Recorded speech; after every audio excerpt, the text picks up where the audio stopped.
Well, and at 5%, to be fair, you'd be running ahead of the current rate of inflation, which is at what, 3.5, somewhere in there, depending on who you talk to.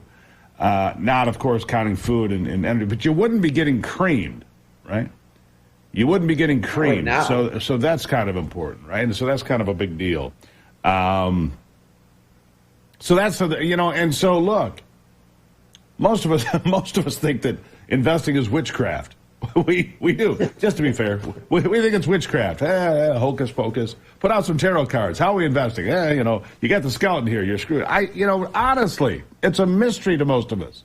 We do our best, but we buy into this fund or that fund. It goes up, it goes down. One does well, one gets killed, and so it's really kind of, like I say, it's a mystery to the masses. This investing thing.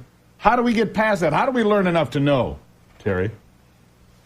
Well, I think it's a function of you can either, there's a lot of ways that people can educate themselves, and there's, I think that's important because no one really is going to steward your money the way that you would. So I think anyone that, has a reasonable amount of assets to protect should be pretty involved. But, hiring people like me can be very helpful because there are certain, look, the market tends to want to go up.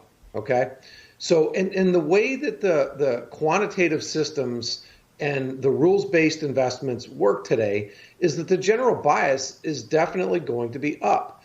But you're going to go through these periods of outsized risk where the proverbial jello hits the fan and the markets can drop by 20, 30, 40, even sometimes 50%.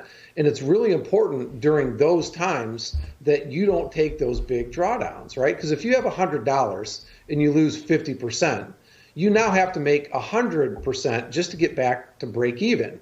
So it's really, really important. You play hell ever catching up. The point, I mean, I learned this in 2008-9. You play hell ever catching up again. You get there maybe after a long period of time, but you ask yourself, if I'd been in a more protected position, where would I be now? Right? Oh, there's if I'd been a safe harbor then, where would I be now, right? Yeah, absolutely. No, there's no question that you would be better not to take the drawdown. And look, one of the things that's changing, Steve, is that, in 08-09, we didn't have $33 trillion in debt. We do now. And other foreign entities are selling our U.S. treasuries and converting those to U.S. dollars because the dollar has been strengthening. And so in some cases, they have to defend their own currency, particularly Asia. I'm talking about Japan and China. Okay. So the dollar it's kind of a wrecking ball. And so other countries now, in an effort to fight off inflation in their own country, have to start selling our government bonds. So you take companies that are, selling U.S. government bonds, then you throw in active bond investors that are selling government bonds so that they can send a message to Congress that you're spending too much money. And now you got Janet Yellen talking about, we can afford 2 wars.